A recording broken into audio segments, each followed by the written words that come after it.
Vice President Sara Duterte inilabas na ang video ni Martin Romualdez at Saldico kasama si Pangulong Bongbong Marcos sa nakawan sa flood control. Naku po, grabe ito. Ito na ata yung pinaka-aantay natin na mga hawak na ebidensya ni Vice President Sara Duterte ay makikita na ho natin at mailalabas na. Oo, dahil ngayon po ay tunog na tunog at talagang napag-uusapan ho, hindi lang sa Pilipinas kundi sa buong mundo, itong nangyayaring nakawan sa flood control. At syempre involved po dyan ang Congress, lalong-lalo na ho ang Congress na pinamumunuan ni Speaker, Prime Minister na si Martin Romualdez at eto si Saldico.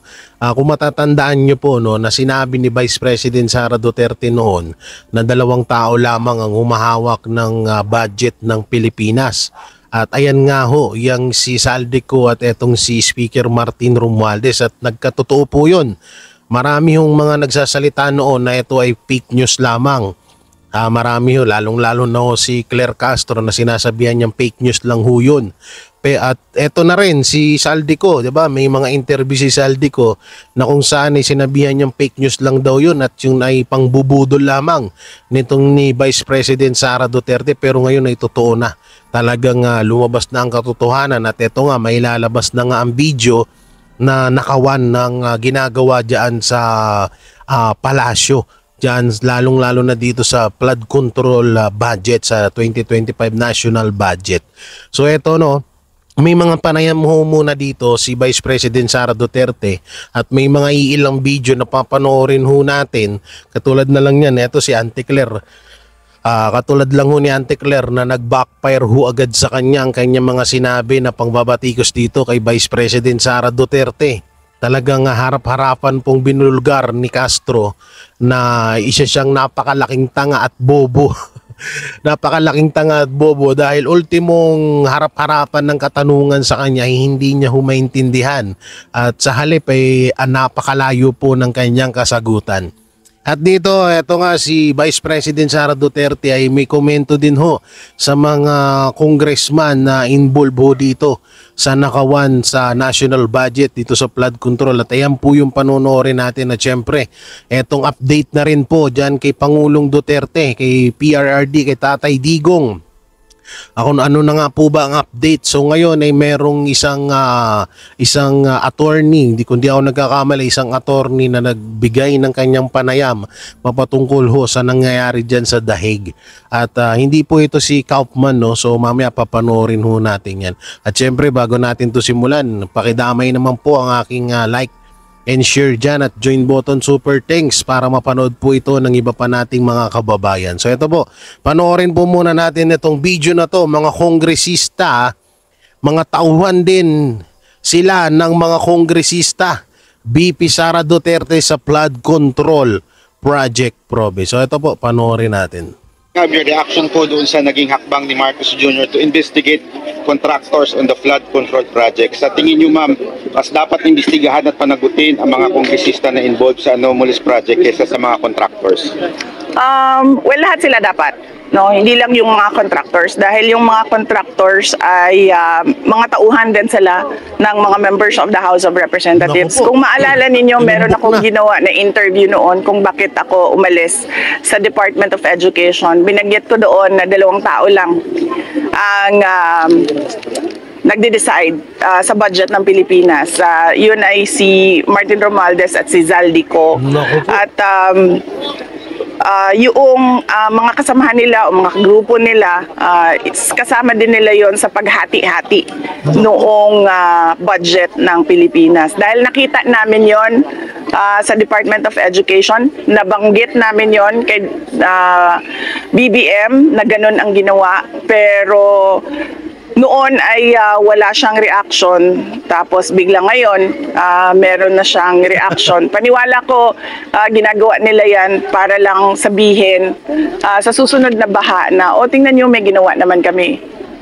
Naku po, no, talagang walang preno itong si Vice President Sara Duterte. Talagang, di sa totoo lang talaga, alam nyo, sobrang supalpal at pahiya ho ngayon yung mga lalo na yung mga vlogger na dilawang tae, ng mga dugyot vlogger, tansu vlogger na sumusuporta sa administrasyon, no? Na kung ano-ano yung pinagsasabi nila kay Vice President Sara Duterte noon. Nung isang interview ni Vice President Sara Duterte na pagbubulgar niya nga sa kalakaran diyan na nangyayaring nakawan sa palasyo. At dito nga, kitang-kita nyo talaga at alam na natin na hindi talaga ito fake news. So supalpal po yung mga vlogger dyan ni Tambaluslos. No, na ngayon nakikitang-kita naman na natin na totoo nga yung sinasabi niya na 2 tao lang ang umahawak ng budget ng Pilipinas. So yun nga, kagaya ng sinabi rin ni Mayor Basti Duterte, ni Acting Mayor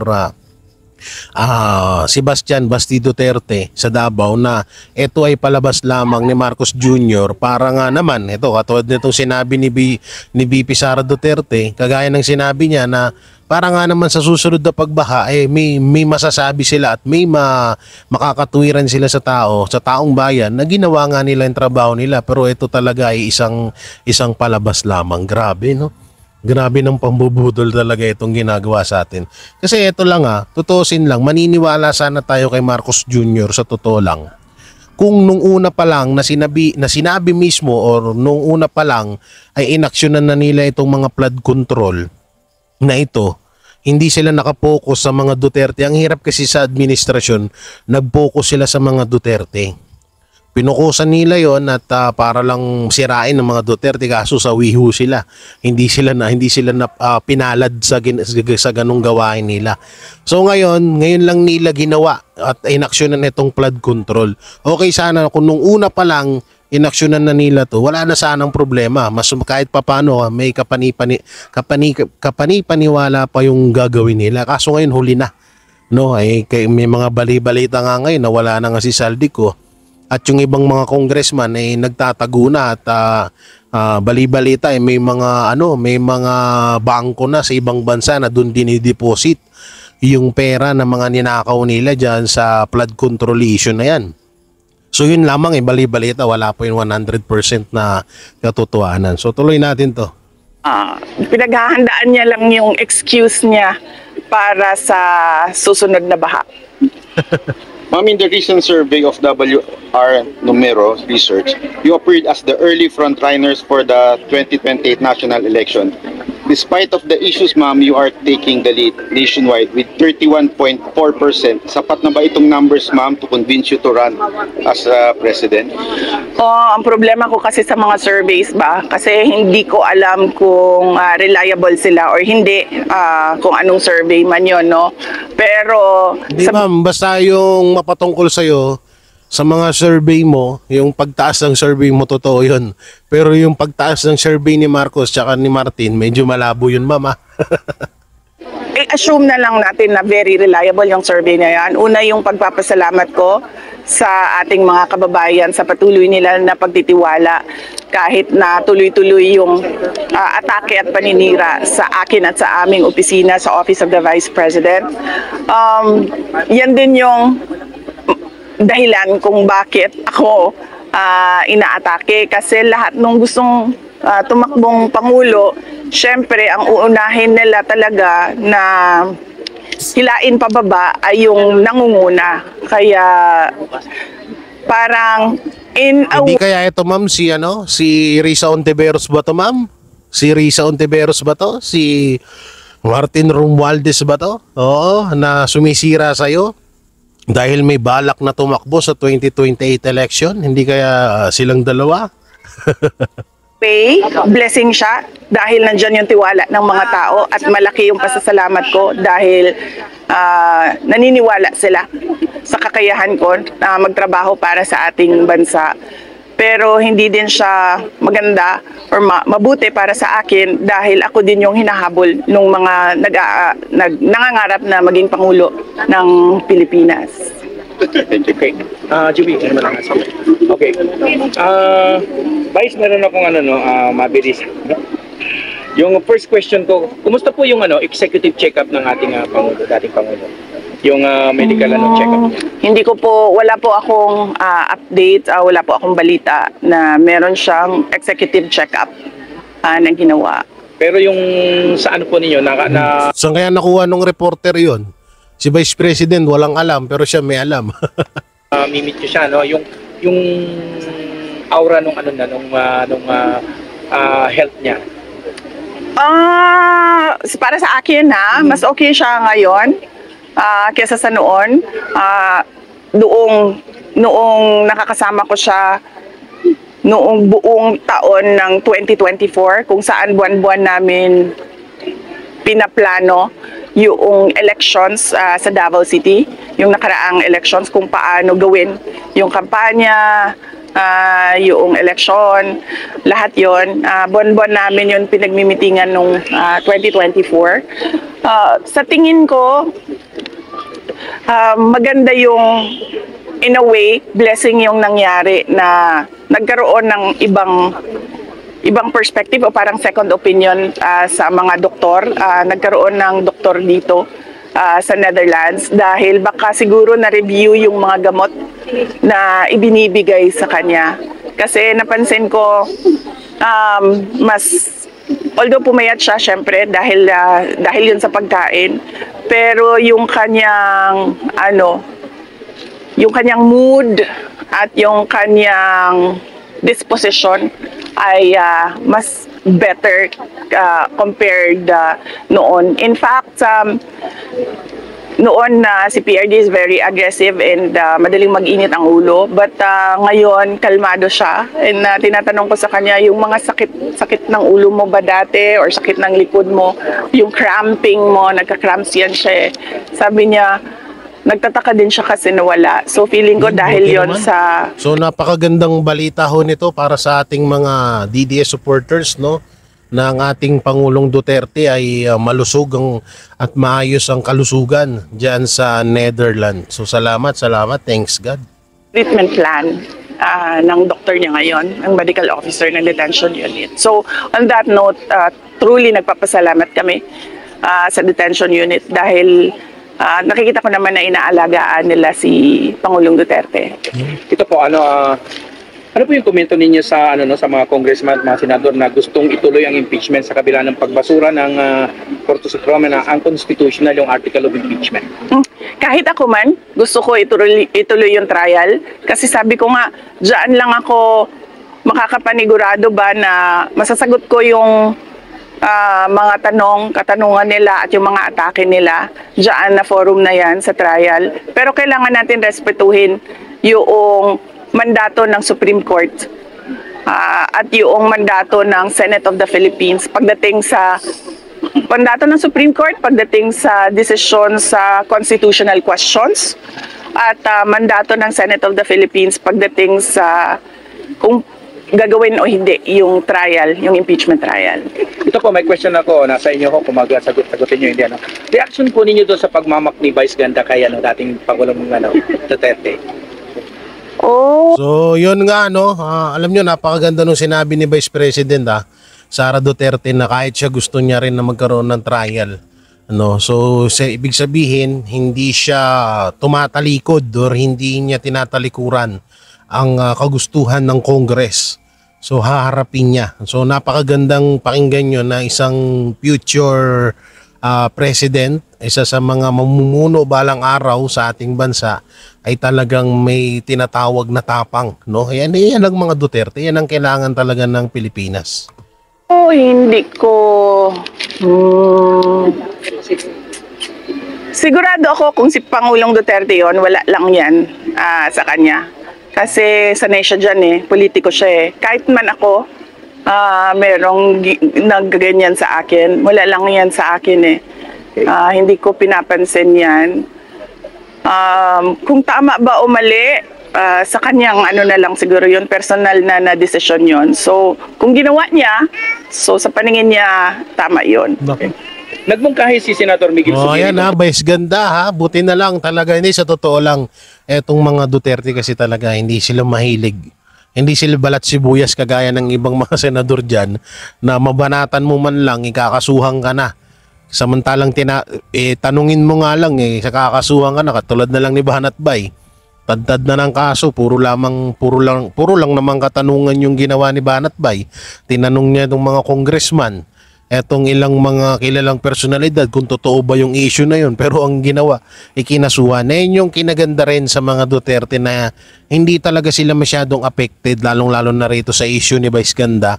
Hindi sila affected. Pero yung nga lang, ang pinaka-naapektuhan ho talaga dito ay yung mga supporters. Kagaya ko rin, isa rin ako na talagang naapektuhan yan dahil hindi ho tama na bastusin ang isang dating Pangulo at hindi lang katulad na Pangulo ni Marcos Jr. no. Kung ako nga tatanungin nyo, mas deserve pa ni Marcos Jr. yung ginawa ni Vice Ganda sa kanya, pero hindi deserve ni Pangulong Duterte yung ginawa ni Vice Ganda. Isang pangbabastuso yun dahil kauna-unahan po sa bansang Pilipinas na magkaroon ng best president ever at talagang kilala yan at alam ng buong mundo yan, kaya hindi mo dapat gawin yun sa kanya. Sa mandatory drug test ng kanyang staffs, at hiniling niya sa lahat ng staff ng Congress at Senate na gawin din ito. Nakahanda din po ba kayo na magpa-drug test sa maging mga staff ninyo? Ito na, drug Hihilingin test din na. po ba ninyo sa first family na sila rin ay magpa-drug test? Matagal na ako nagsasabi, sir. Matagal na ako nagsasabi na magpa-drug test na kami lahat. Yan na. Inaantay ko lang talaga si BBM at yung Office of the President na magsabi na magpa-drug test na. Kahit ngayon pa, magsabi sila na magpa-drug Nako. test tayo. Magpa-drug test, walang problema sa akin yun. In fact, kami din sa Office of the Vice President, handa kami na magpa-drug test lahat. Nako, so yan na Marcos Jr. Ikaw lang pala ang inaantay ni Vice President Sara Duterte na magpa-drug test. Bakit kaya talagang ito katanungan lang no? Bakit kaya takot na takot talaga itong palasyo, itong si Marcos Jr. at yung ibang mga congressman na magpa-drug test? Sa totoo nga lang, may panayam nga diyan si Castro mapatungkol diyan. Mamaya papanoorin natin at may panayam din siya mapatungkol kay Senator Robin Padilla kasi si Senator Robin Padilla inanunsyo na rin niya na magpa-drug test daw lahat ng buong administrasyon, buong gobyerno, buong sangay ng gobyerno, congressman, gobernador, mayor, lahat, senator, lalong-lalo na ang presidente, 'di ba? So ang pinagtataka ko, bakit hanggang ngayon hindi magawa? Bakit kaya hindi magawa ito ni Marcos Jr.? Anong meron? Sa totoo lang, mas matapang pa sa kanya ang isang babae. Nakakahiya yun Biruin nyo isang babae, Vice President Sara Duterte, kaya niya magpa-drug test. Pero itong naturingan na laki na si Marcos Jr., hindi niya kaya magpa-drug test. Anong meron? Ba't takot na takot sila sa hair follicle test na yan? 'Di ba? Hanggang ngayon hindi mawawala yung hinala sa kanila na siya ay gumagamit ng pulburon. Hanggang ngayon hindi niya nilulutas 'yun, hindi niya ginagawa yung condition. Yung kondisyon ng taong bayan na magpa-hair follicle test siya live. 'Di ba? So inaantay lang pala ikaw ni BP Sara, President Bongbong Marcos na magpa-hair follicle test. Gusto mo baka sabay pa kayo. O 'di ba? So inaantay ka lang pala, dapat ikaw yung presidente gabayan mo yung mga nasa ilalim mo na magpa-drug test. Baka kaya, eto lang hinala lang baka mamaya kaya todo nakaw ang mga ibang mga tawag dito, ibang mga congressman, mga senator, mga senator, ibang mga congressman sa flood control, hindi kaya mga adik yung iba dyan. Malay natin yung mga diba? So malay natin baka yung kaya sila todo nakaw sa flood control inilalaan nila sa droga. Baka nga mamaya yung ibang mga congressman dyan isa pala sa mga drug lord dito sa Pilipinas. Di natin alam yun Yun ay hinala lamang. Diba? Kasi anong gagawin nila sa pera? Una, malaki naman sahod ng mga congressman, diba? So nakakapagtaka lang.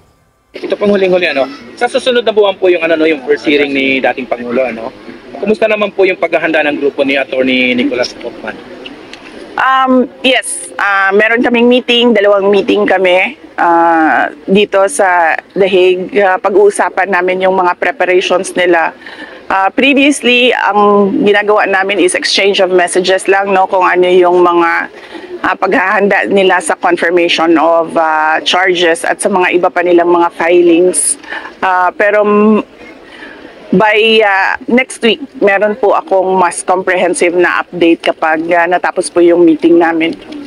Okay. Thank you. Last na po, mensahe po ninyo sa mga kababayan natin dito sa France na sumusuporta sa inyo tsaka sa inyo pong Oh yeah.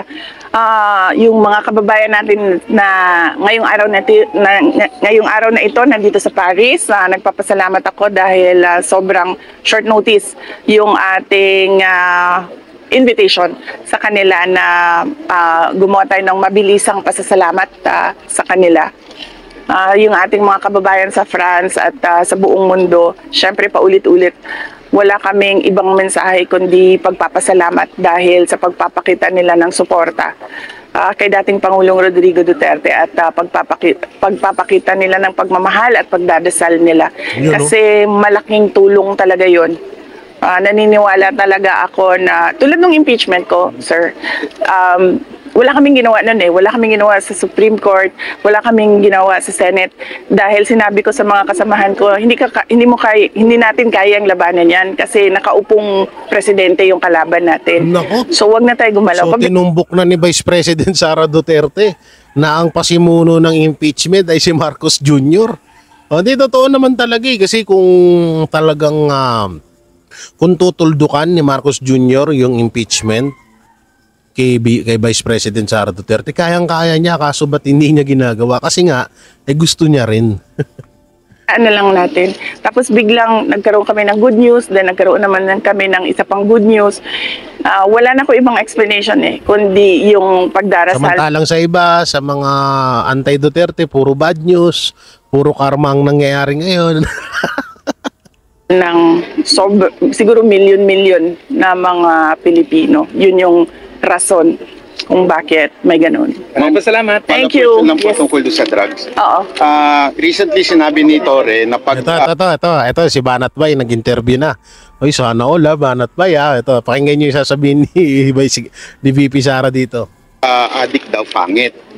Naniniwala po ako dito kasi kayo po, ang ganda nyo po. So, ibig sabihin, hindi kayo pangit. Hindi po kayo addict. Okay. Pero sa Malacanang, maraming pangit. Naniniwala po ba kayo na pag addict ay pumapangit talaga? Okay lang, ma'am.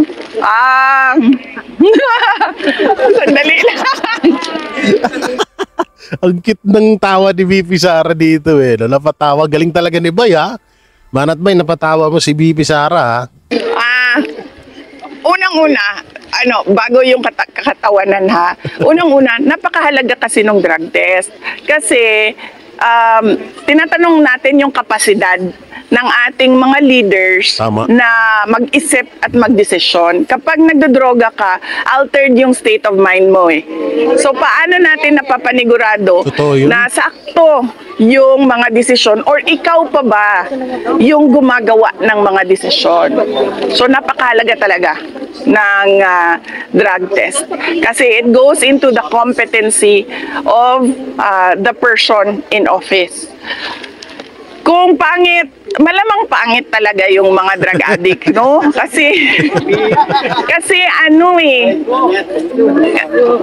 buti lang, walang pangit dito ngayon. Wala. Kaya nga po ang pupogi ng mga pulis dito pero yung sa atin, no comment po. Kasi sa ano ba ako? Malamang mapangit ka talaga pag addict ka kasi, 'di ba yon, hindi ka kumakain ng maayos, hindi ka natutulog ng maayos, at wala nang laman yung utak at tiyan mo niyan kasi 'di ba na lang yan, para kang zombie, para kang tulala lagi pag nagdodroga ka. So, oo, kasi nangingiwi ka na kasi nga wala nang vitamins and nutrients yung katawan mo. Kaya totoo yan talaga. Papangit talaga yung mga addict, pangit talaga sila. So ibig sabihin, yung sinabi ni Tory na yun, patama din pala sa kanya, no? Oh, yan Tory sinagot ka na ni Vice President Sara Duterte. Dito naman ho tayo sa ibang balita. Kampo ni VP Sara Duterte nagsumiti na. So ano ba to? Pakinggan natin. May tugon na si VP Sara sa apela ng Kamara laban sa desisyon ng Korte Suprema hinggil sa kanyang impeachment case. Ang detalye sa agenda report ni Joan Manalo. Sinagot na ng defense team ni Vice President Sara Duterte ang motion for reconsideration na inihain ng Kamara sa Korte Suprema. Hinihiling ng Kamara na bawiin ng High Court ang pagdeklara sa impeachment complaint laban sa bise as unconstitutional. Sa isang mensahe ngayong araw, sinabi ni impeachment spokesperson Attorney Michael Poa na Lunes ng hapon nang maisumite nila ang kanilang comment or opposition sa motion for reconsideration. Wala silang binigay na kopya ng kanilang sagot sa media bilang respeto na rin daw sa sub judice rule ng korte at sa judicial process. Hindi rin daw muna sila magpapaunlak ng kahit anong interview tungkol sa issue. Ngayong hawak na ng SC ang sagot ng kampo ni VP Sara at ang MR ng Kamara, nakaabang ang lahat kung babawiin ba nila ang naunang ruling. Pero sa bahagi ng Senado, considered archive na ang impeachment complaint laban sa bise. Samantala, nasa The Hague pa rin si former presidential daughter Veronica Kitty Duterte para dalawin ang amang si FPRRD. Sa isang panayam kahapon, ibinahagi ni Kitty na nasa mabuting kalagayan pa rin daw ang dating Pangulo. May mensahe rin daw ito sa mga taga-suporta at mga nag-aabang sa kanya sa labas ng ICC Detention Center. Told him that all of you are waiting here today, so he sends his warm love and regards, of course, and then he says na no regrets and no apologies. He did what he could for this country. So ito ito yung ibang mga balita patungkol kay BP. Iginiit ni International Criminal Court Chief Prosecutor Karim Khan na walang basehan para alisin siya sa paglilite sa kasong crimes against humanity ni dating Pangulong Rodrigo Duterte.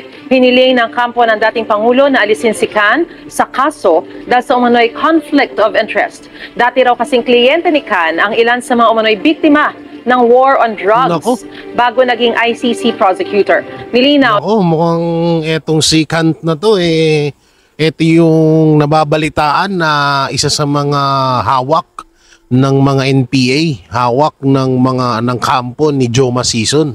Kasi alam naman ho natin na itong ICC court itong ICC ay talagang isa ito sa pinakamalakas na puwersa ng mga makakaliwa. So hindi kaya ito talaga isa rin ito. So sa madaling salita ilalabas ho kasi na hindi ito patas ang kanyang pag-iimbestiga mapatungkol dyan sa sa kaso na extrajudicial killing nung war on drug ni Pangulong Duterte. So tuloy natin. Ni Khan na hindi siya direktang nag-imbestiga o nag-interview sa mga witness, kundi tumulong lang sa pag-ayos na isusumite ng ebidensya sa dating ICC prosecutor. Pagkatapos daw noon, umalis na si Khan sa legal team ng mga biktima. Wala din pala, ganun din yun, sira ulo. Bigan si Khan na nananatili siyang impartial o patas sa kaso dahil required yan sa kanyang trabaho. Hiwalay rin daw ang proseso ng pagsisimula ng investigasyon na pinupuna ng defense team sa kasalukuyang pre-trial investigation. Naka-leave pa rin si Khan bilang ICC prosecutor kasunod ng mga alegasyon ng sexual misconduct na dati na niyang itinanggi. Gusto mo bang Nako, wala kaming gusto, Susan. Ang gusto namin magbalita kayo ng maayos, no? Mag-report kayo ng maayos. So, eto. Tingnan nyo, Isa na naman pong ka-fake newsan. Pakinggan natin. Isang fake news na naman po ito. Hindi naintindihan ng TV5 yung sinabi ni Vice President Sara Duterte. BP Sara, mga kontraktor. Pati daw si BBM binanatan. Pakinggan natin. Binanatan ni Vice President Sara Duterte ang Kamara sa issue ng anomalya manong mga flood control projects. Pati si Pangulong Bongbong Marcos hindi pinalagpas ng bise. No. Paanong banat yun? Ang talaga nitong mga to. Dati sinasabi nyo kay Vice President Sara Duterte na sundin ni Vice President Sara Duterte ang kautusan ng presidente. So tama lang naman yung sinabi ni Vice President Sara Duterte na inaantay niya si Pangulong Bongbong Marcos na magutos na magpa-hair follicle test or drug test lahat ng sangay ng gobyerno. So walang masama dun. Ano ba naman balita to? Mula sa Davao City, nangunguna sa balita si News 5 Mindanao correspondent Bril Montalvo. Bril, anong sinabi Naku, ni VP bakla. Sara tungkol sa isyong ito? Naku, bayot pala yung ano eh. Bayot pala yung nagbabalita eh. Chismis nga to.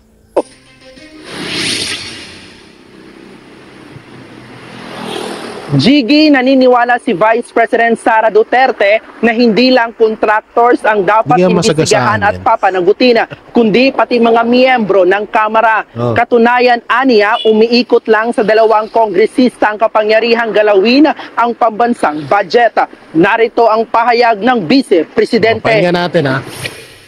Yung mga contractors ay mga tauhan din sila ng mga members of the House of Representatives. Dalawang tao lang ang Tingnan nyo ha, inedit, pinutol-putol yung pinutol-putol yung video ni VP Sara. nagde-decide sa budget ng Pilipinas. Yun ay si Martin Romualdez at si Zaldico. At yung mga kasamahan nila o mga grupo nila, kasama din nila yon sa paghati-hati noong budget ng Pilipinas. Oh. Asan yung kay BBM doon? Duda rin daw si Vice President Sara sa pagsisiwalat ni Pangulong Bongbong Marcos sa mga questionabling umanong contractors. Pakinggan natin ang kanyang pahayag. Oh. Nabanggit namin yon kay BBM na ganun ang ginawa, pero noon ay wala siyang reaction. Oh, yan ha, napakaliwanag. Binanggit ng Office of the Vice President noon na meron na nangyayaring nakawan sa flood control. So hindi daw pinansin ni Pangulong Marcos yung issue na yan. Kung kailan na nasampahan na or na ano na yung mga budget diyan sa flood control, ngayon lang action si Marcos Jr.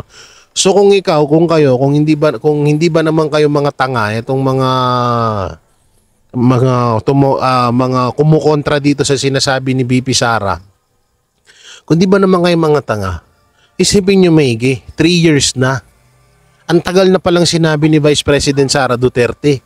Hindi umaksyon si Marcos Jr. So ano isipin natin? 'Di ba? Hindi banat 'yun, totoo 'yun, pag nagsasabi ng katotohanan, banat agad. Mga boplaks. Tapos bigla ngayon, meron na siyang reaction. Paniwala ko, pinaghahandaan niya lang yung excuse niya para sa susunod na baha. So, anong klaseng doon? Wala namang banat doon. Ito naman yung sagot ni Auntie Claire.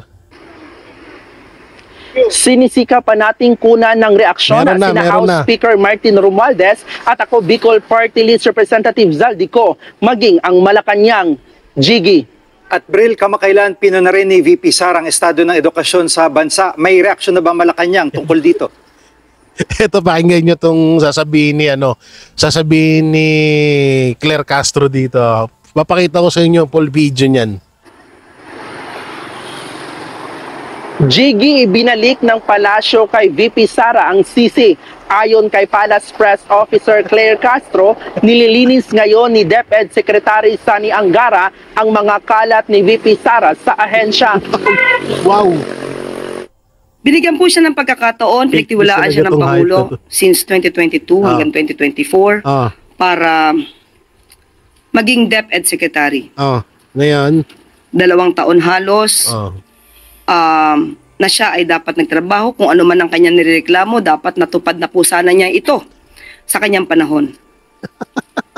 Ang pagtitiwalang ito ay sa kanyang reklamo ngayon, nagre-reflect lamang na bilang siya ay pangit na, tanga pa. in DepEd Secretary ay a complete failure. Ito yung video panoorin natin. Ito yung video. Ito yung video ni Claire. Panoorin nyo pakinggan nyo maigi.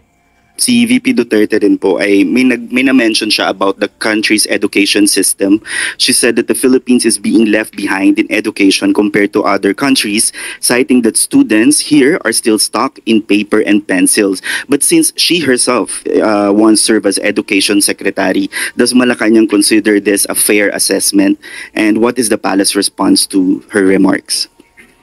Binigyan po siya ng pagkakataon, pinagtiwalaan siya ng Pangulo since 2022 hanggang 2024. Pinagbigyan daw siya ng Pangulo since 2022 hanggang 2024 diyan sa pagiging DepEd Secretary. Putang ina, yung sinasabi ni Vice President Sara Duterte is 2025. Kasi 'di ba nagkaroon ho ng panibagong budget ang edukasyon na nagkakahalaga ng 6 trillion. So yun yung pinupunto ni Vice President Sara Duterte. Etong tangang to, sinabi niyo pa noong 2022 at 2024, putangin na, hindi kasi to na nakikinig sa sa hindi nanonood data tong gago na to, basta na lang komento. Yung sinabi din ni BP Sara, kasi nga, ano pong may kukomento nyo sa 6 trillion na budget sa edukasyon, sa edukasyon. So sabi ni BP Sara, kung di ako nagkakamali, hindi ko saktong kokopyahin yung sinabi niya. Sabi niya doon, hindi sana mas maganda ang kakainatnan katulad ng ibang bansa, ito ganyan, na sana maging kalibel na natin sila doon pagdating sa edukasyon. Etong tanga to, sinabi niya na nga na 2022, 2024, ang bobo, yung sinabi niyang ganun, bumalik din sa kanya. Tanga talaga, pakinggan natin ulit Since she herself once served as education secretary, does Malacanang consider this a fair assessment? And what is the palace response to her remarks? Pakinggan nyo. Binigyan po siya ng pagkakataon, pinagtiwalaan siya ng Pangulo since 2022 hanggang 2024 para maging DepEd Secretary. 2 taon halos na siya ay dapat nagtrabaho. Kung ano man ang kanyang nireklamo, dapat natupad na po sana niya ito. Dapat natupad niya po sana ito. Tanga ka, ang pinag-uusapan 2025. Ang sinabi mo 2022, 2024, sa'yo na nanggaling mismo. Na noong 2024, wala na si Vice President Sara Duterte. Tsaka ito, take note, nangunguna ho at kauna-unahan DepEd Secretary na napakataas ng trust rating ni si Vice President Sara Duterte. Wala pa hong nakakagawa nun, si Vice President pa lang. So ano yung pinagsasabi mo, Auntie Claire? Boplak. Panahon. Ang pagtitiwalang ito ay sa kanyang reklamo ngayon, nagre-reflect lamang na reklamo ngayon. Ano nga ngayon? 2025 tayo ngayon. Hindi na si BP Sara yun. Tulonggis ka. Bilang siya ay naging DepEd Secretary ay a complete failure. At huwag po mag-alala, mga talinong-talino siya sa sarili niya, no? Tingnan niyo, sarili niya na mismo binabara niya. Sa bunganga niya na nanggaling 2022, 2024. Tinanong ng media si Vice President Sara Duterte about sa 2026 to 2025 budget sa edukasyon. At yun ang sinabi ni BP Sara. Anong kinalaman ng 2022, 2024? Tanga ka talaga. Ito yung hirap no? Ang hirap talaga kapag puro katangahan ang, nasaan na yun? Puro katangahan ng pinapairal. Oo. Sa totoo lang, ito yung mahirap pag puro katangahan ng, ano ba itong lumabas na to? Malis ka dyan. May humarang. Ano itong, continue, syempre. Wait lang May humarang Oo. Ayun yung hirap sa hirap kapag ikaw ay tulonggis talaga. No, wala kang alam. Yung mahirap talaga sa totoo lang. Yung wala kang alam, puro ka lang salita. O katulad na lang nito Ito, may isa pa siyang pahayag dito. Nasaan na yun? Tingnan natin hanapin natin. Nasaan na yun? Hanapin natin yung isang pahayag niya rito kay Senator Robin Padilla. Kung hindi ako nagkakamali. May isa pa siyang katangahan dito. So, nawala na. Ito pa, yung asawa niya. Pakinggan natin, Asawa ni Auntie Claire. Wala talaga sa Pilipinas yan. Kaya tumigil-tigil na yung mga DDS trolls na yan, na wala nang maibatong issue sa ating gobyerno. Gagawa na lang ng kung ano-anong kwento. Gaya ng pagka-fake news ng kanilang idolo. Proud pa sila. Di ba? Wala na yata makuha ang lehitimong issue itong mga kritiko ng ating gobyerno. Lahat mga kritiko ng presidente, kung ano-ano na lang pinagsasabi. Kritiko ng PNP, gagawa na lang ng kwento. Pinapakita na may mga kabataan na naglagay ng upuan sa gitna ng kalsada. Talagang may na-aksidente dyan. May na-aksidente dyan, panoorin natin. Tapos, Bisaya ang pagkalagay. Ginagawang Bisaya para kunwari Pilipino. Ang problema, nasa Indonesia yan. Indonesia yan. Pero ito ang tanong dyan ito yung asawa ni Auntie Claire na isa din sa mga fake news. Gaano ka fake news na etong si etong si Basti Duterte, si Mayor Baste ay umatras sa laban mo. Samantalang alam nyo ni DILG John Vic Remulla na matagal nang naka-plate yung kanyang alis. Di ba? Ikaw ang fake news. Alam nyo, Torre tsaka Claire Castro, dapat si Marcos Jr. yung pinapatawag nyo at sinisisi nyo sa ka-fake newsan kung may umiiral talagang fake news. Tsaka kung fake news lang ang usapan, mas maraming ka-fake newsan sa mga sa mga vloggers na sumusuporta sa inyo, anak ng teteng. So kaya na natin ganun talaga sila wala na tayong magagawa, no?